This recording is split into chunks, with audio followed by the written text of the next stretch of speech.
पाकिस्तान के दुश्मनों से बातचीत का सवाल ही पैदा नहीं होता। वजीर आजम का दो टोक मौक़िफ़। दुश्मनाने पाकिस्तान को मिलकर मकामे इबरत बनाएंगे।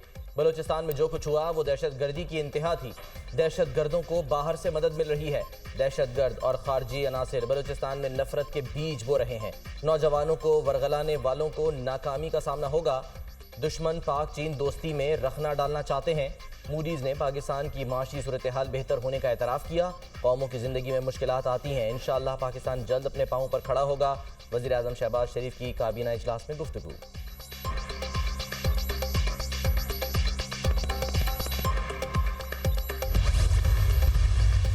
जो लोग स्टेट को नहीं मानते, बंदूक उठाते हैं, वो हमारे लिए दहशतगर्द हैं। जो लोग स्टेट को मानते हैं, पाकिस्तान को मानते हैं, उनको हम अपने सर पे बिठाएंगे। ये जो वाक़या 26 की रात का हुआ है, ये नॉर्मल वाक़या नहीं है। इसके पीछे पूरी प्लानिंग हुई है, दहशतगर्द तंजीमों ने मिल के किया। लेकिन ये क्लैरिटी है कि जो मर्जी हो, जिसने बंदूक उठाई है, उसका बंदोबस्त करेंगे। 26 अगस्त को बलूचिस्तान में दहशतगर्दी के वाकयात नॉर्मल नहीं, ये मंसूबा बंदी के तहत किए गए।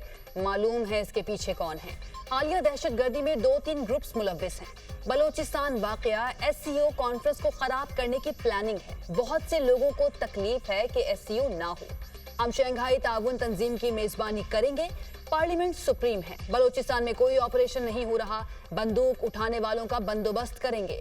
रियासत पाकिस्तान को मानने वालों को सरों पर बिठाएंगे।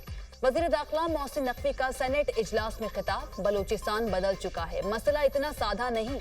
असल मसाइल को छोड़कर ताकत पर इन्हिसार नहीं कर सकते। बलूचिस्तान के मसाइल का सियासी हल निकालना होगा। असल शराकतदारों को साथ लेकर चलना होगा। अफगानिस्तान का सिफारती ब्लैकआउट पाकिस्तान के मफाद में नहीं। वज़ीर ख़ारजा ने अफगानिस्तान का एक दौरा भी नहीं किया। सेनेटर शिबली फराज।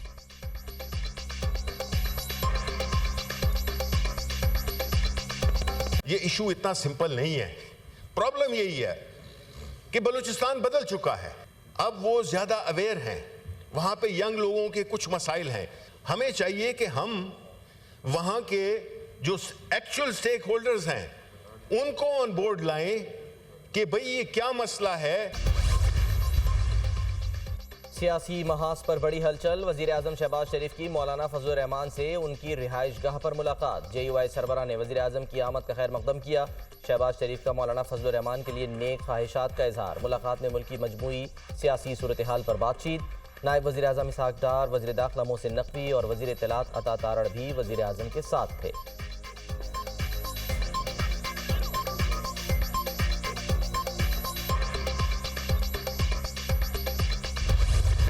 समंदर में मौजूद डीप डिप्रेशन साइक्लोन में तब्दील। समुद्री तूफान असना के हवाले से चौथा अलर्ट जारी।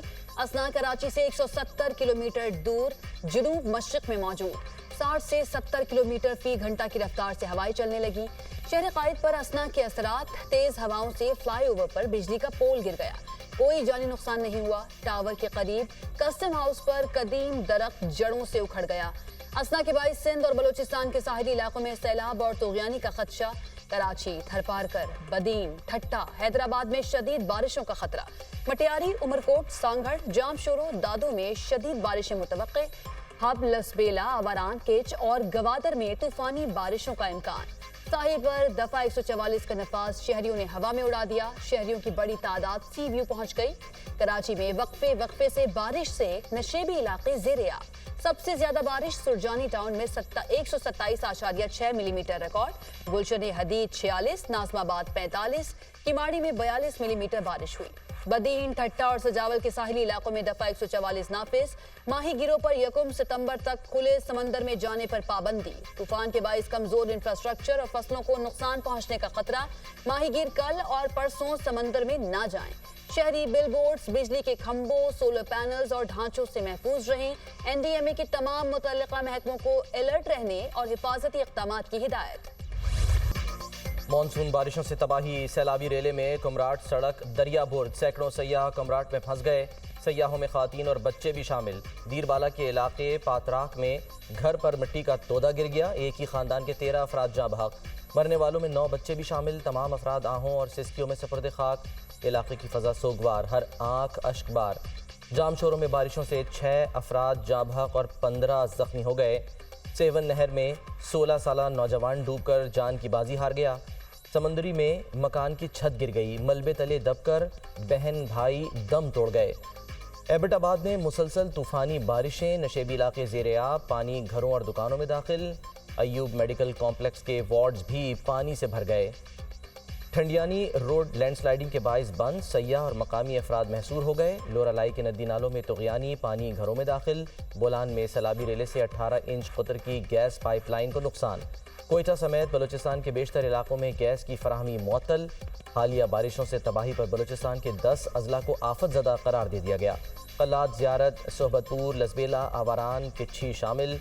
नोटिफिकेशन जारी। मुल्क भर में मानसून बारिशें। लाहौर, सियालकोट, शेखपुरा, रहीम यार खान में मूसलाधार बारिश। रावलपिंडी, इस्लामाबाद में बादल खूब बरसे। रावल डैम भर गया। स्पिलवेज खोल दिए गए। नाला लई में भी पानी की सतह बुलंद। करीबी आबादी के लिए अलर्ट जारी। मुल्तान में वक्फे से बारिश ने नशेबी इलाके डुबो दिए। फैसलाबाद में बरसात ने गलियों और सड़कों की हालत बिगाड़ दी। डीजी खान, मुल्तान और बहावलपुर डिवीजन्स में फ्लैश फ्लडिंग का खतरा। जहलुम में मूसलाधार बारिश के बायस सोहावा के करीब रेलवे ट्रैक बैठ गया। आज़ाद कश्मीर में मुजफ्फराबाद से रावलपिंडी को मिलाने वाली शाहराह पर लैंडस्लाइडिंग। बारिश से मीरपुर को कोटली से मिलाने वाली मरकजी शाहराह इस्लामगढ़ के मकाम से मुतासिर। शाहराह नीलम भी मुख्तलिफ मकामात से लैंडस्लाइडिंग की जद में आ गई। मुमकिन सैलाबी सूरत हाल के पेश नज़र तालीमी इदारे बंद। नीलम आज़ाद कश्मीर में नदी नाले बिफर गए। राब्ता पुलों को नुकसान।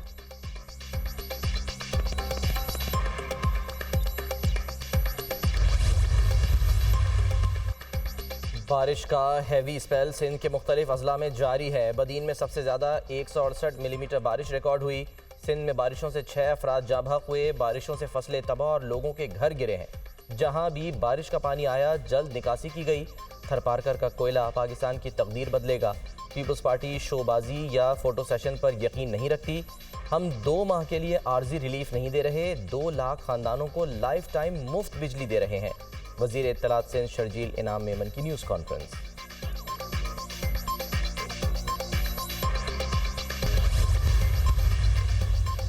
बुरे वक्त में पार्टी छोड़कर जाने वालों के लिए पीटीआई में कोई जगह नहीं। मुझे पता है बुरे वक्त में कौन से लोग छोड़कर गए। बहुत कम लोग ऐसे हैं जिन्होंने मजबूरी में पार्टी को छोड़ा। मईशत मुल्क के लिए सबसे बड़ा चैलेंज है। इस साल तारीख की सबसे कम सरमायाकारी मुल्क में आई। मुल्क की आमदन नहीं है, कर्ज बढ़ रहे हैं। मुल्क तबाही की जानिब जा रहा है। फ्रॉड इलेक्शन की वजह से मुल्क सियासी अदम इस्तेहकाम का शिकार है। मुल्क में दहशतगर्दी बढ़ रही है। पीटीआई वाहिद जमात है जो अवाम को मुत्तहिद कर सकती है। बानी पीटीआई की अडियाला जेल में सहाफियों से गैर रस्मी गुफ्तगू।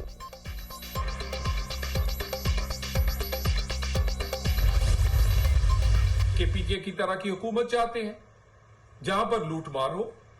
वजीर आला और वजीर लड़ रहे हैं, दूसरी तरफ बुशरा बीबी और अलीमा खान लड़ रही हैं। जब से जनरल फैज साहब पकड़े गए हैं तब से तो पूरी की पूरी फैसला साजी जो पीटीआई की है वो खत्म हो चुकी है। ये इनकलाब लाने वाले इक्तदार और इक्तदार में आके लूटमार चाहते हैं।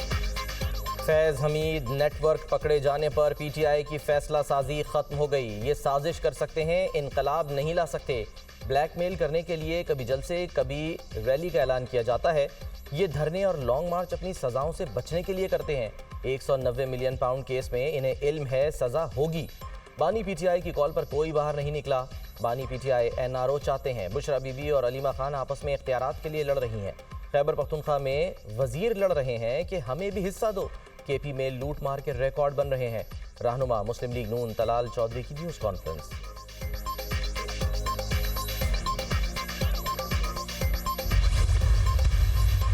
इनको 8 सितंबर का जो जलसा होने जा रहा है उसका खौफ अब बहुत ज़्यादा बढ़ गया है।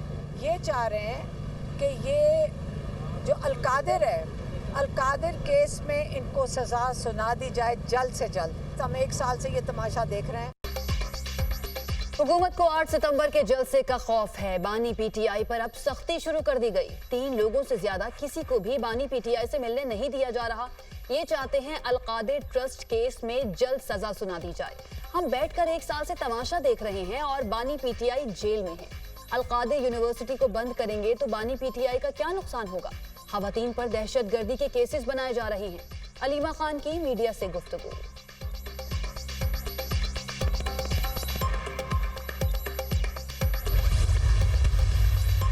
आप दूसरों से रसीदें मांगते थे, आपसे तो ये कहा जा रहा है कि आप भी रसीदें दिखा दें।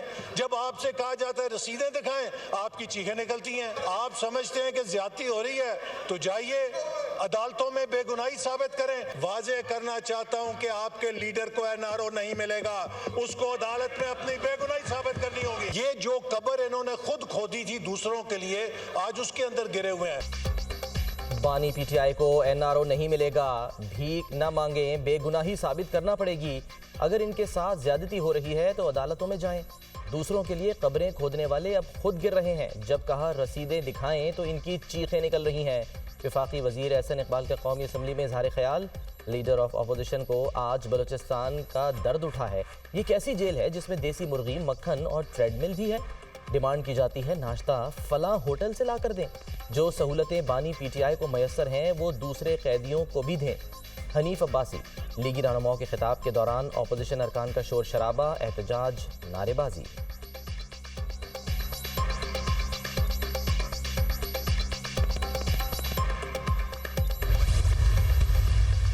हम इस पार्लियामान में बैठे हुए लोगों को स्ट्रेंजर समझते हैं। इस वक्त एहसन इकबाल को मुखातिब करके हम कहते हैं, आपको हमने इतना कहा था कि इस पार्लियामान में खड़े होकर अपना हाथ उठा के कहें कि आप जीते हुए हैं। इनको इनके बच्चे, इनके ड्राइवर भी नहीं मानते। पॉलिटिकली मोटिवेटेड केसेस है। इंशाअल्लाह ताला जब भी आज़ाद अदलिया के सामने आएंगे वो सारे केसेस इंशाअल्लाह ताला खत्म होंगे। पार्लियामान में बैठे लोगों को अजनबी समझते हैं। बानी पीटीआई के तमाम केसेस खत्म होंगे। चेयरमैन पीटीआई बैरिस्टर गौहर की मीडिया टॉक। मुखालफिन की जानिब से एनआरओ की बात की गई। फॉर्म 47 के तहत हुकूमत बनी, अवाम ने इनका सफाया कर दिया था। हनीफ अब्बासी अपना केस न भूलें। बानी पीटीआई की सहूलियात से मुताल्लिक बात करने वाले शर्म करें। नवाज शरीफ जब जेल में थे तो बुफेज लगते थे। Opposition leader Omar Ayub.